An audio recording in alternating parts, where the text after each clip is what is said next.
But let's talk about like our little, say little different perspectives. I wouldn't say battle, but different perspectives of things with our segment, This or That. And of course, this segment is sponsored by the Flight Assessment. Flightassessment.com.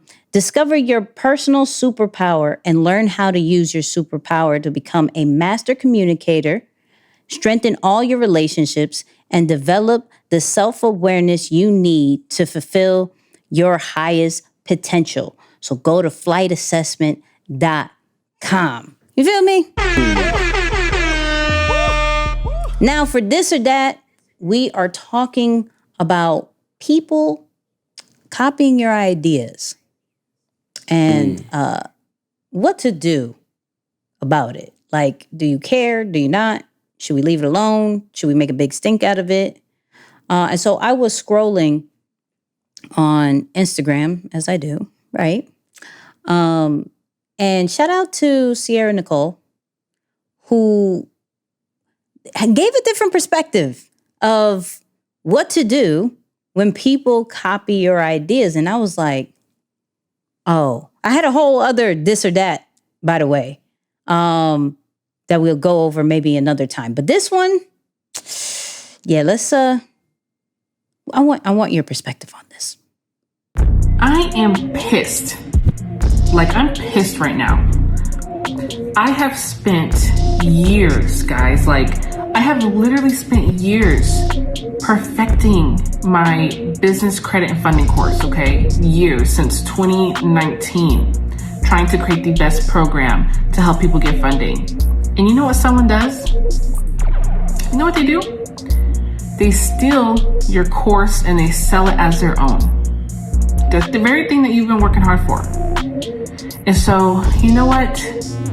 Instead of getting mad, coming on here, ranting, and getting upset about it, what I decided to do is let everybody sell it. I'm going to let everybody steal it and sell it. On Monday, every member of my Modern Wealth Academy, okay, that's my membership group, my community, they are going to get a white labeled version, meaning like it has no logos on it. I took my name, my face, my voice off of the course, the business credit and funding course, the same course that has made me about 6 figures alone for that one product this year. I'm going to give it to them. Literally a white labeled version of my course, and every member is going to be able to sell it as their own.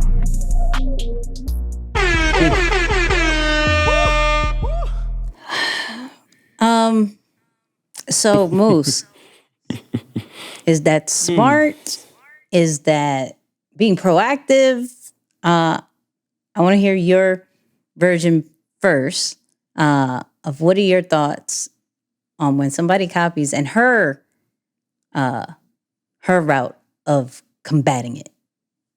Yeah, that's interesting, man. And I definitely didn't see that coming. Like, even just watching it now, you would think, oh, okay, listen, I'm very upset. Somebody just stole my stuff that I've been working 3-4 years to develop. But the only thing I can keep seeing in my mind is when Kanye just said, gotcha. It's like that's the only thing that's completely in my mind. It's like, oh, don't get bitter, get better.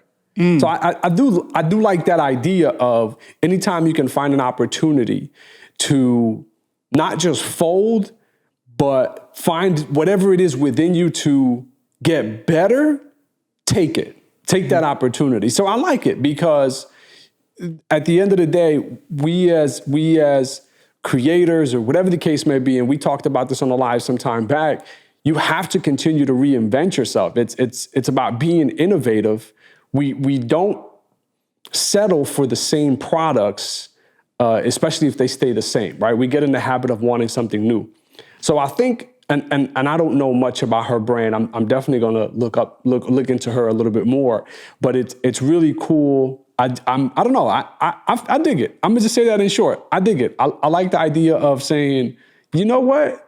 Let me turn this into a business, white label this thing, and bring you on as pretty much partners or affiliates to help me push it even further out. And who knows? Maybe instead of making 6 figures, I can make multiple six figures or heck, maybe even seven figures by getting so many more people to push it. Because what if you introduced me to a business model that I was overlooking? Maybe I didn't know that it was so good that it had this much demand that heck, you're willing to take it and do that with it. And so can we enter a partnership and you are now one of my affiliates to go ahead and push my product in the marketplace, even if it's with your name on it? I think it's brilliant. I like it. Okay. All right. I'm with that. For me, I would definitely say that you have to understand the goal for you to do something like that. Right? So what do I mean by that? Like, one of her goals is to help people make money. So of course you start off with a course to give the blueprint of how you made money or how you've helped other people make money. And they take the course and they do that blueprint and then they make money. So she took it a step further of not only am I going to teach you how to make money, then I'm going to actually give you the tool to make money. So now here, do exactly what I do. Right? Now I'm not in her course to understand if it literally speaks on how to become that, like how to become now from the student to the teacher, right? But I'm only going to assume that the goal is I want to teach people how to make money. And so you have to look when you're going to make decisions like that. What is the goal before you look at this concept and be like, I'm gonna do the same thing? And then it doesn't hit because one, people maybe not be interested in doing that. Two, as far as that just isn't the goal. It goes completely opposite of what you should be doing. For her, I think it's genius because at the end of the day, I'm just trying to make people money. So if I already know that people are taking my idea and taking my course and making money, making another course, having another idea isn't going to be a problem. And I actually DM'd her like, yo, I think this was fire, because as creators, we never run low of ideas. And if people are going to take what we have and make money from it, please do. I'll package it for you. I'll package it and put it in a bow. There you go. Make money, because I can make more in another idea. You just actually released me from spending any more energy on this one. And I can now put extra energy on a brand new one that's going to make me more. So, plus create a new stream of revenue with this one, because now it has two. Now, not only do you probably buy the course, then you could buy the membership that will allow you access to sell it in probably all the different ways that I've sold it, because it's a guarantee over six-figure product. I think it's genius. I think we have to look at, for one, people are always going to try to copy us. When we are good, when we're really good, or even just mediocre sometimes, people are going to take what they heard, what they see, what they buy, right? And they're going to flip it. Instantly, they're going to flip it. Now, granted, this is not a huge percentage, so I don't want people to feel scared as far as like, yo, okay, this is why I don't go out with anything, because they're just going to take it. It is a small percentage of people who will. Is it discouraging a bit? Yeah. But it's a small percentage. Because you want to know why? Because I'm one of those people that will take information and I will flip it. But I don't know many other people who could do that. That's what I'm saying. It's a small percentage of people who are literally buying the stuff just to learn how to do it. Other people are just literally learning to follow the same blueprint. Not to learn how'd you do it so I could do this for myself, as far as have my own audience, have this, how that. Like that's a small percentage who does that. Now, what we have to feel confident in is that I could do this again. I could do this again. I could, I'm on this platform. Now everybody else is on this platform. That's okay. I can do it again. Yo, I created this course. Now everybody's doing this course. Yo, I created this kind of shirt. I used this type of material. Everybody's using this material. Everybody's doing this. Everybody's doing that now. That means it worked. Now what else are you going to do? Are you going to be a one-hit wonder? Or are you going to create and create more and create more and have a lasting brand? Because your one idea shouldn't carry your whole brand. It shouldn't.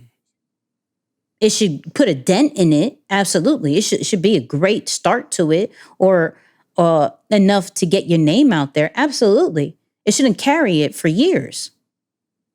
Absolutely not. Yeah. So I think this is genius. Shout out to her. For those people who are in that position to do that, where you can white label something, because people do want that same exact software, same exact product line, same exact course. Like, people want what you have.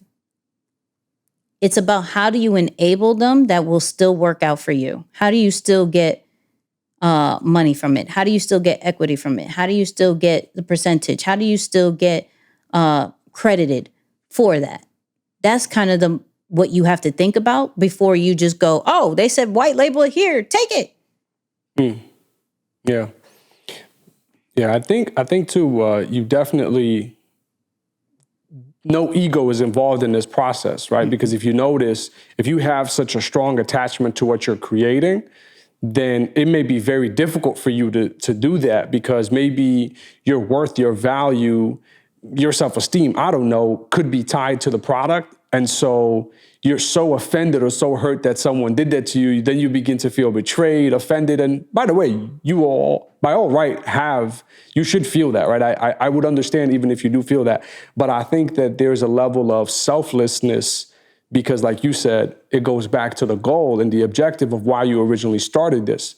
And so while everyone may not be as creative as you or as resourceful, at least right now in their journey, that was the only idea they came up with. It's like, hey, why, instead of creating my own thing, let's just take this right here. Now, I wish they would have went about it a different way. But real quick, can you maybe talk about how to build a separation between what you create and yourself, right? Like how to disconnect and not have such a strong attachment to the things that you're building.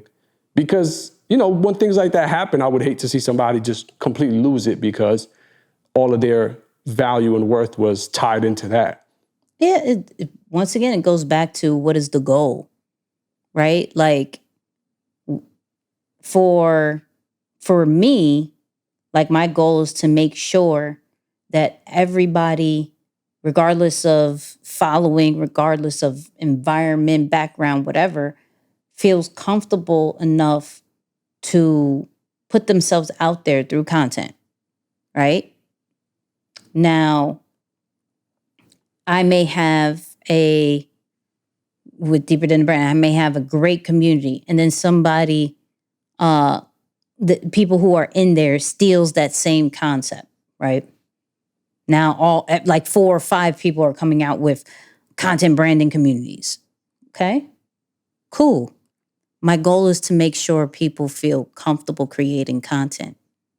I'm creating monsters of content creators that didn't think that they were content creators, and now they're becoming other people to teach other people to create content. My job is, the goal is still being done.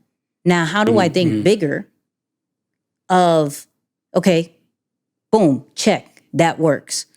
Now it's time to think bigger of how do we make that even a bigger goal. Maybe now it's not just these particular individuals. Have we then gone into more of how we get the youth to do it? Have we then created different places around the world in where there's a location where you feel safe. Like there's more to just that one idea. But did the idea hit the goal? Cool. Now enable those other people to fulfill your goal so you can think on bigger things. So I never get attached to an idea, because an idea and a product and a service that comes out of that idea are going to go through multiple waves. Mm-hmm. I'll be a mental breakdown if I go, okay, I am so attached to this. I love this. This is great. This is my one and only. And then it does trash for a whole year or so. And now I'm all depressed. Mm-hmm. And then it goes back up and I'm like on a false high. Yeah. And then it goes down again. It's the same thing, right? So I as much as I put love and care into a particular product or service and it has all of me, there is still a detachment, because what has all of me is the goal. That's not so good. The product, the service, the event. It is the goal that has all of me. Now, when that goes away, then maybe I'll be an emotional wreck. You feel me? Come on. Bars. I mean, That's good. So people, comment what you think. What would you do if your idea got stolen? People were taking it, making profit from it. What would you do? Would you be that disciplined? Would you be that, disconnected and just going straight with the goal? Or would you be like, nah, I'm fighting everybody who stole my, like I'm making an awareness of it. I'm making a campaign out of it. Let us know in the comments. And then of course, with the other sections as well, blueprint, what you could have lived without, and then the what's poppin' section. Let us know your feedback. We read them. Shout out to the person who says that Moose looks like an exact baseball player. That was a classic comment. Best compliment I've got on this podcast, man. I appreciate that. Yes.